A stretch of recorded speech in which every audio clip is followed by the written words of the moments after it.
Benvenuti, bienvenue, bienvenidos, croeso, and welcome. Hi, I'm Juliet.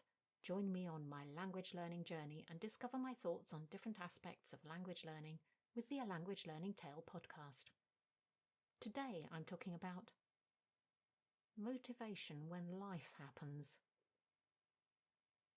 Some people just can't get motivated when it comes to language learning or anything else for that matter. Partially, I think this is to do with how much you actually want something. If you really want to learn a language, you will find the motivation within yourself, no matter what. But there will always be times when you come up against a barrier, one that's not under your control. Everyone loses motivation sometimes for external reasons rather than anything to do with the actual language learning. So when your motivation does fail you in this way, you need to have a backup plan. Learning a language needs to have become so automatic that you do it anyway, no matter what else is going on. A bit like going to work. That is automatic, right? You can't stop doing that just because you have something else on your mind. How do you achieve that? By making it a habit, rather than something you do at random times when you think about it.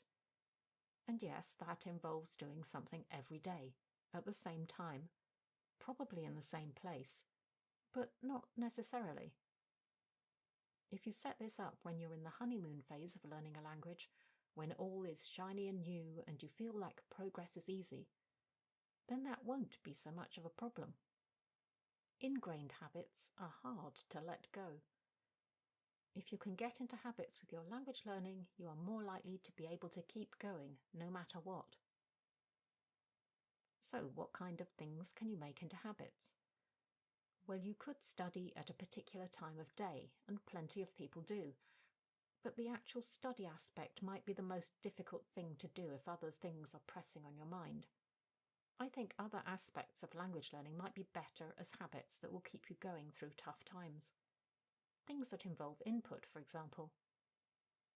Having these little pockets of things that you always do will keep the language active, even if you're not motivated, or don't have the bandwidth to do actual study.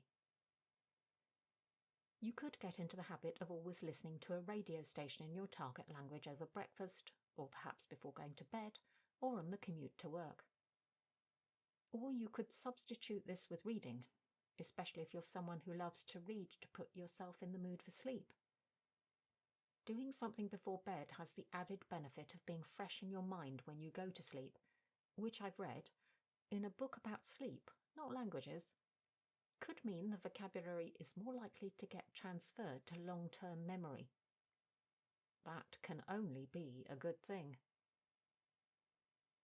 There are plenty of times of day where you might be able to create a habit, such as watching content in the language or writing in the language. The more habits you can make, the easier it's going to be to keep going.